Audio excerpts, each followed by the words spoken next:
शुरू करते हैं। आज हमारा जो टॉपिक है फ्रांसीसी क्रांति। फ्रांसीसी क्रांति हुई थी 1789 में। कल हमने एक पिक्चर के ऊपर बात की थी, जिस पिक्चर में एक तरह से हमने देखा था कि किस प्रकार से जो लुई 16 है अपने परिवार सहित फ्रांस से भागने की कोशिश करता है 20-21 जून 1791 के आसपास। और इस घटना में एक तरह से हम ये कह सकते हैं कि भी फ्रांस के अंदर एक ऐसी, अभी तक लोग ये मानते थे कि जो लुई 16 है वो क्रांति के साथ है, और अब उनको ये हो गया कि फ्रांस का जो राजा है लुई 16 वो क्रांति को दबाना चाहता है, और उस दबाने के लिए वो किसी हद तक जा सकता है, यानी वो विदेशी ताकतों की मदद ले सकता है जहाँ पे राजतंत्र स्थापित था। तो ऐसे कौन से हालात थे जिसकी वजह से फ्रांस के राजा को फ्रांस से भागना पड़ता है? तो आज हम इसके राजनीतिक कारणों के ऊपर बात करेंगे। कल भी हमने कुछ कारणों के बारे में बात की थी, थोड़ा सा हल्का सा उनको रिवाइज करेंगे और फिर अपना कार्यक्रम या फिर अपनी क्लास आगे बढ़ाएंगे। जैसे हमने बात की थी कल कि फ्रांस में जो व्यवस्था थी राजतंत्र की, वो निरंकुश तंत्र बन चुका था। जो हेनरी IV था उसने बुर्बोस वंश की स्थापना करता है फ्रांस में, और उसके बाद लुई 13 यानी लुई 13वां, उसका जो प्रधानमंत्री था कार्डिनल रिशलू, वो सामंतों का दमन करता है, और एक तरह से यानी जो राजा था लुई 13 उसके ऊपर अब कोई नियंत्रण नहीं रहता है। जनता का नियंत्रण राजतंत्र में हमेशा नगण्य माना जाता है। जो भी नियंत्रण होता है वो उसके अमीर वर्ग का हो सकता है। और मध्यकाल का जब हम यूरोप के इतिहास की बात करते हैं तो सामंतवाद का जब उत्थान हो चुका था या फिर सामंतवाद चरम सीमा पर था, तो उस समय सामंतों का सबसे बड़ा कहते हैं कि एक तरह से कंट्रोल था, नियंत्रण था फ्रांस या फिर दूसरे जो राज्य थे, देश थे यूरोप के। तो राजा भी उनके अधीन एक तरह से एक कठपुतली मात्र था। मगर फ्रांस या फिर यूरोप, जब हम कह सकते हैं कि भाई पुनर्जागरण हुआ, और खासकर हम उनकी बात करें जो धर्म युद्धों की, उसके बाद से सामंतों का एक तरह से समाप्ति या उनके युग की समाप्ति होने लग जाती है। और फिर हम अगर जब सामंत जो एक तरह से कंट्रोल करता था राजा के ऊपर, अगर वो कमजोर हो गया तो जाहिर सी बात है कि जो दूसरा जिसके ऊपर कंट्रोल था वो पावरफुल हो जाएगा, तो राजा पावरफुल हो जाता है।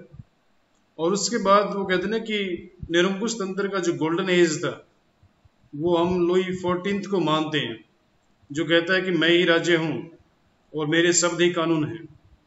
और एक तरह से फ्रांस में जितना ज्यादा वो कहते हैं कि भाई नियंत्रणवाद स्थापित होता है, वो एक तरह से इसके लुई 14 के समय में होता है।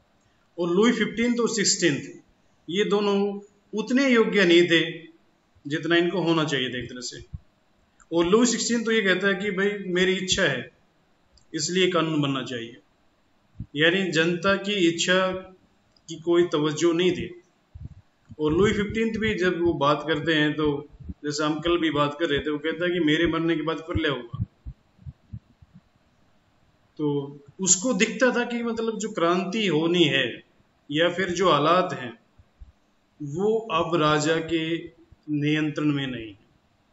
वो कहते हैं कि समय का तकाजा था एक तरह से कि क्रांति तो होनी थी, वो 1789 में होगी या 1775 में होगी या फिर 1800 में होगी, वो एक समय की बात थी। और समय आता है 1789 में। तो एक तरह से जो निरंकुश तंत्र था वो भी हमें दिखाई पड़ता है कि भाई फ्रांस में क्रांति के लिए महत्वपूर्ण वो कहते हैं ना कि भूमिका तैयार करता है। उसके बाद फिर हम कह सकते हैं कि जो निरंकुश तंत्र या फिर एक हम कह सकते हैं कि जो लुई 14 के जो उत्तराधिकारी थे, लुई 15 और 16 दोनों ही अयोग्य निकलते हैं। और इनके साथ ऐसे लोगों का कहते हैं कि गठजोड़ हो चुका था, या फिर इनके इर्द गिर्द ऐसे लोग हो चुके थे जो राज्य की समस्याओं को राजा को देखने ही नहीं देते थे। और सबसे बड़ा जो रोल इसमें हम मानते हैं मैरी एंटोनेट का है, जो लुई 16 की पत्नी थी। उसके आसपास हमेशा चापलूस घूमते थे और लुई 16 के ऊपर सबसे ज्यादा जो प्रभाव उस समय का था वो मैरी एंटोनेट का था। तो जिस तरह से हम अभी बात कर रहे थे कि भाई किस तरह से एक तरह से राजा ये कहता है कि मेरे मरने के बाद प्रलय होगा, और फिर लुई 16 सिर्फ ये कहता है कि भाई मेरी इच्छा इसलिए कानून बनना चाहिए। तो ये जो बातें थी ये दिखाती थी कि कहीं ना कहीं मतलब फ्रांस में जो व्यवस्था थी वो व्यवस्था कमजोर हो चुकी थी। इसके बाद फिर जो राजा थे उन्होंने वो कहते हैं कि अतिवादी तरीके से पैसा, फ्रांस का पैसा यूज किया, या यूज करने के बजाय हम कहीं खर्च किया, जिसकी एक सबसे बड़ी मिसाल थी उस समय वर्साई का भवन, जिसमें 1800 एक तरह से उसमें कमरे थे और 1600 कमरे सिर्फ नौकरों के रहने के लिए थे। तो और लुई 14 ने जब ये महल बनवाया, ये महल उसने पेरिस से 15 किलोमीटर दूर, 15 मील दूर वर्साई में बनवाया था। ये वर्साई वही है जहां पर कभी आगे चलकर 1919 में प्रथम विश्व युद्ध की संधि होती है। तो जो एक तरह से हम देखते हैं कि इस महल के अंदर 18,000 लोग रहते थे, जिसमें से सिर्फ 16,000 तो नौकर थे और 2,000 के करीब जो राजा या फिर उसके अमीर वर्ग या फिर राज्यों से जो लोग रहते थे वो थे, राज्यों के अधिकारी जो होते थे वो थे। यानी हम कहते हैं कि मतलब भाई एक तरह से वर्साई के महल में जितनी शानो शौकत या विलासिता, वो कहते हैं कि चमक दमक थी, वो शायद ही फ्रांस में किसी दूसरे स्थान पर थी। तो फ्रांस का अधिकतर पैसा जो जनता के विकास कार्यों में या उनकी समस्याओं के निष्पादन में लगाना था, वो अधिकतर वो यहीं पे लगता है। तो एक तरह से हम कह सकते हैं कि जनता की जो समस्याएं थी उन समस्याओं की तरफ अब ध्यान नहीं दिया जा रहा है। उन समस्याओं को एक तरह से दरकिनार करके राजा अपना विलासीपूर्ण जीवन व्यतीत करता है। और हेजन कहता है कि इस महल में जो लोग रहते थे वो वास्तव में अपने आप को देवनाम प्रिय महसूस करते थे, यानी देवताओं में सबसे प्रिय महसूस करते थे। और जिस तरह से कहते हैं ना कि मतलब भाई देवताओं को स्वर्ग पसंद होता है, वो उससे बाहर नहीं निकलते हैं, तो वैसे ही कंडीशन यहाँ पर हमें भी देखनी पड़ती। राजा को महल के अलावा दुनिया की कोई फिक्र नहीं थी। फिर दूसरी हम बात करते हैं कि व्यक्तिगत स्वतंत्रता का अभाव हमें देखने को मिलता है फ्रांस के अंदर। एक पत्र था जिसका नाम था लेटर्स दी कैचनर, ये लुई 14 ने शुरू किया था। इसके माध्यम से किसी भी व्यक्ति को बिना दलील, अपील, वकील के बंदी बना सकते थे और निश्चित अनिश्चित काल के लिए। ये वैसा ही है अगर हम भारत के इतिहास की बात करें, 1919 में जो रूलेट एक्ट आया था, जिसमें आप सभी को ध्यान में भी होगा, किसी ने जो भारतीय इतिहास की बात करते हैं तो उसमें एक ही बात थी कि भाई न दलील होगी, न वकील होगा, न अपील होगी, कि व्यक्ति का अधिकार ही खत्म हो गया है। तो ये जो व्यवस्था थी हमें इस तरह दिखाई पड़ती है। लेकिन सर गिरफ्तार तो शक के आधार पे करते होंगे ना? हाँ, ये शक का जो आधार था वो ऐसा था कि मतलब आपको, जब आप किसी राज्य के अधिकारी हो और आप जनता की बातों की तरफ ध्यान नहीं देते हो, तो फिर आपको जो आपकी चापलूसी नहीं करता है वो हर व्यक्ति आपको लगेगा हाँ ये मेरे खिलाफ है। और लुई 15 के समय में तो वो लेटर राजा बिना मतलब साइन करके खाली ब्लैंक देता था, और ब्लैंक देने के बाद उसके ऊपर जो अधिकारी है राज्य का वो किसी का भी नाम भर ले, तो नाम भरने के बाद फिर हम ये कह सकते हैं कि मतलब भाई, हालांकि जो व्यवस्था थी ये लुई 14 ने जब शुरू की थी तो वो ये था कि मतलब जो राज्य के खिलाफ जो लोग हैं उनके खिलाफ एक तरह से अभियान चलाने की बात करता है, मगर इसका दुरुपयोग होने लगा बाद में। वो कहते हैं ना कि जितनी भी व्यवस्थाएं होती हैं उन व्यवस्थाओं का धीरे धीरे समय के अनुसार जो दुरुपयोग तो होना शुरू हो ही जाता है। तो वैसा ही फ्रांस में होता है। और इस लेटर के माध्यम से खासकर जो शुरू किया गया था, उसमें जो शुरू करने के पीछे जो तर्क था वो था प्रोटेस्टेंट वाद के जो लोग थे। हमने जब पिछले सेमेस्टर में पढ़ा था, जब मार्टिन लूथर के बारे में हम बात करते हैं जिन्होंने प्रोटेस्टेंट वाद शुरू किया था, तो उस प्रोटेस्टेंट वाद के जो अनुयायी थे उनके खिलाफ इस तरह की कार्रवाई शुरू हुई थी। मगर बाद में इसका दायरा बढ़ा करके जो भी लोग लगे दिखाई दिया कि हाँ ये संभावित खतरा है, तो उस संभावित खतरे की कोई परिभाषा नहीं थी। तो उस परिभाषा न होने की वजह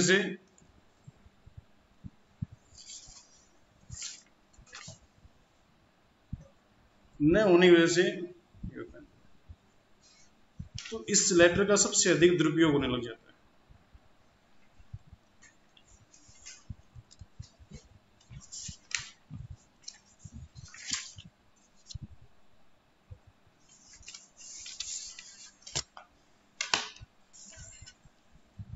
फिर हम बात करते हैं कि दोषपूर्ण शासन प्रणाली थी। शासन में एकरूपता का अभाव था। फ्रांस में जब लुईस 13 था, उसमें फ्रांस को 40 बड़े प्रांतों में बांटा गया था, और धीरे धीरे वहां पर एक अधिकारी था जिसका नाम था एतैदा। इसमें एक तरह से भ्रष्टाचार भी काफी फैला हुआ था। पदों की खरीद फरोख्त होती थी, और जब पद खरीदे जाते थे तो अयोग्य लोगों को ज्यादा तवज्जो मिल जाती थी, और खासकर एक वर्ग विशेष का प्रतिनिधित्व या फिर हम कह सकते हैं कब्जा सरकारी पदों के ऊपर हो जाता है। तो वो चीज भी हमें देखने को मिलती है यहाँ पर। और फिर अगर कहें दूषित न्याय प्रणाली, इस समय फ्रांस में वो कहते हैं ना कि वॉल्टेयर कहता है कि फ्रांस में नियम इस प्रकार बदलते थे जिस तरह फ्रांस की यात्रा के करते वक्त घोड़े के जो गाड़ी होती है उसके घोड़े बदलते हैं। यानी घोड़ा थकने के बाद दूसरा घोड़ा उसके ऊपर लगाया जाएगा, और फिर नया घोड़ा, उसका व्यवहार अलग हो सकता है पिछले घोड़े के मुकाबले। तो यही रीजन था कि हम कह सकते हैं कि फ्रांस में इसमें हम देखते हैं कि एक तरफ से तो कहीं पे रोमन लॉ लागू है, कहीं पे जर्मन लॉ लागू है, कहीं पे फ्रेंच लॉ लागू है। तो एक तरह से एकरूपता नहीं थी, और कई बार पता भी नहीं होता था कि भाई आप किसी एक प्रांत में जिस कार्य के लिए आपको सजा नहीं मिलती है, दूसरे में सजा योग्य कानून उसके लिए सजा मिल जाती है।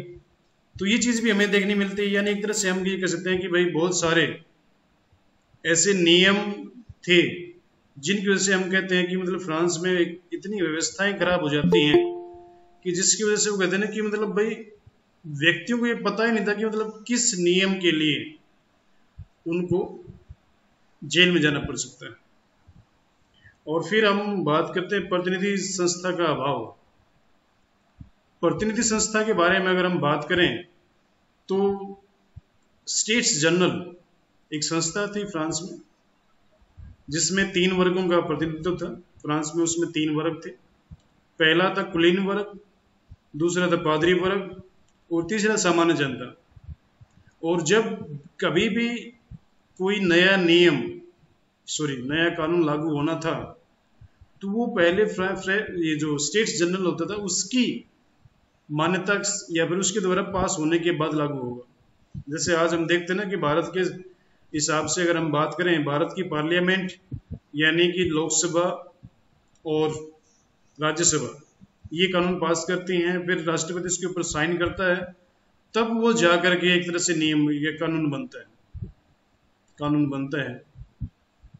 ऐसी ही कंडीशन हमें फ्रांस में दिखाई पड़ती है कि यानी जब ये तीनों वर्ग इकट्ठा बैठ करके, मगर इकट्ठा बैठने की बात भी अलग थी, व्यवस्था थी उस समय पर, यानी कि हर वर्ग की बैठक अलग होगी, और उसके ऊपर जो कभी मतदान होगा तो मतदान के दौरान बहुमत की बात नहीं करेंगे, बल्कि एक व्यवस्था में से, यानी अगर पादरी वर्ग का जो समुदाय है, वर्ग है, उसमें 100 व्यक्ति हैं, दूसरे में 200 व्यक्ति हैं कुलीन वर्ग में, और 300 व्यक्ति साधारण जनता, जन की एक तरह से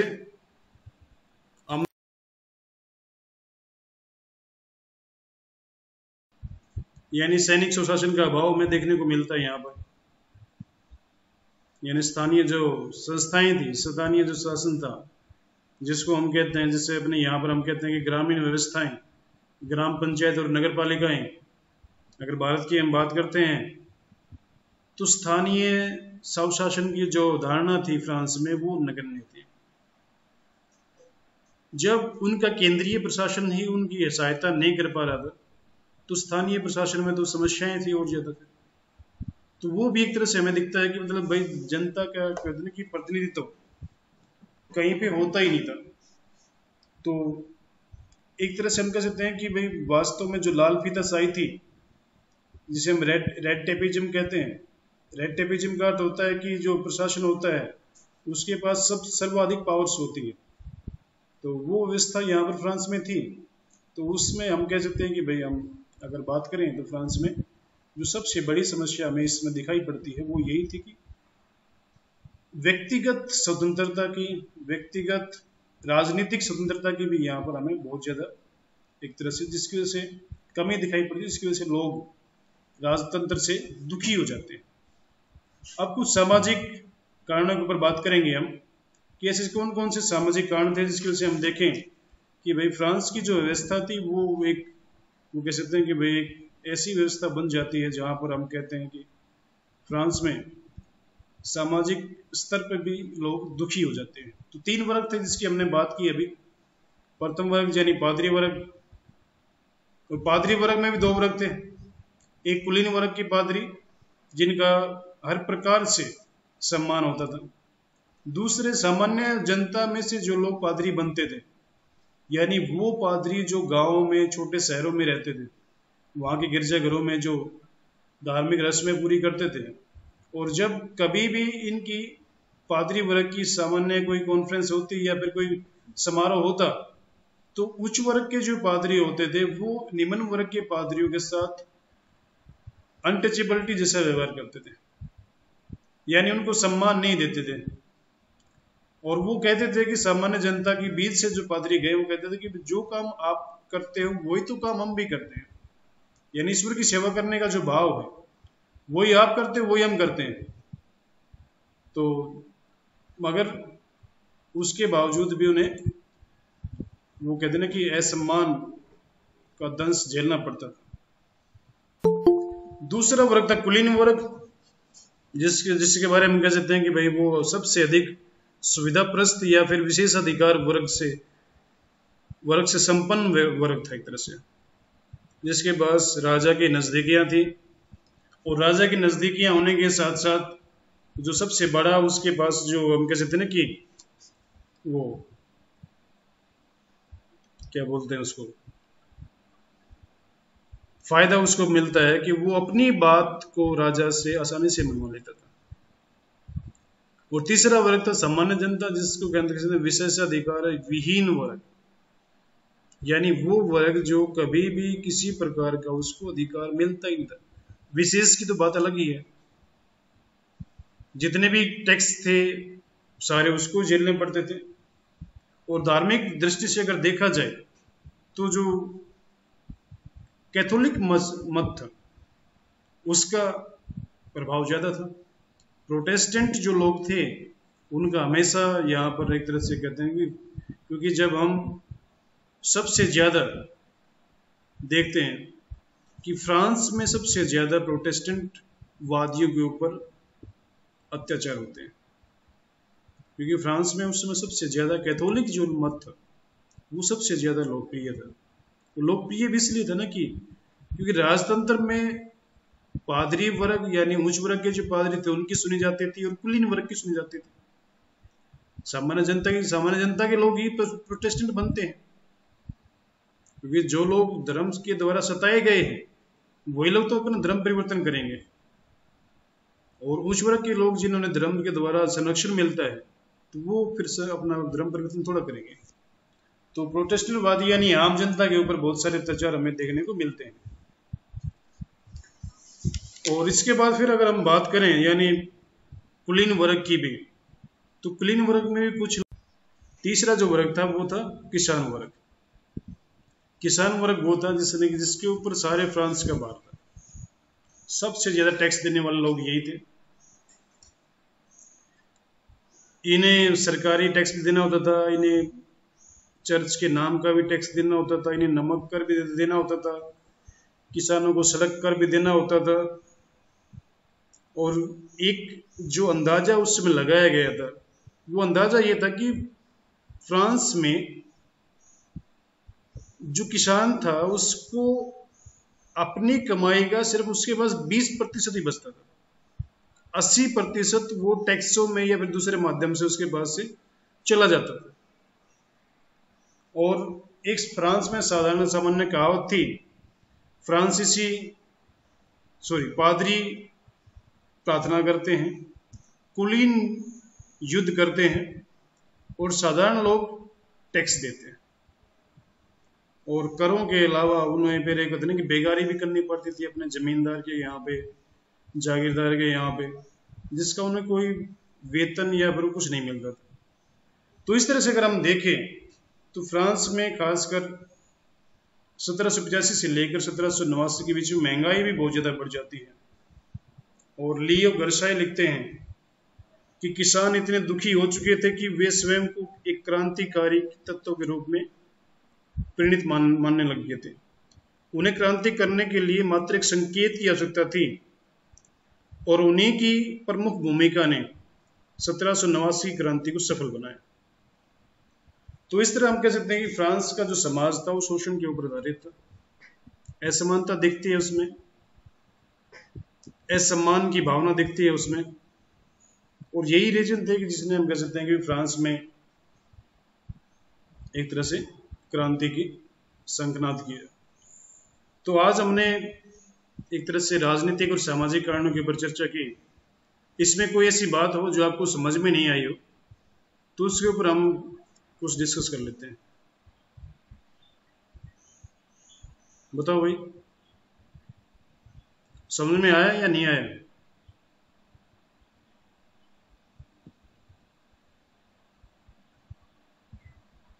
पिंकी,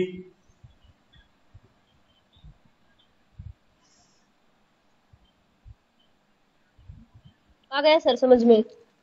आ गया? चलो ठीक है, फिर कल मिलते हैं। फिर तो कोई इशू हो तो मुझे आप व्हाट्सएप कर देना या फोन कर सकते हो। Okay sir. अपनी अटेंडेंस दे दो एक बार, अपना रोल नंबर लिख दो सारे एक बच्चे एक बार, फिर उसके बाद लेफ्ट कर दो क्लास को। Okay sir.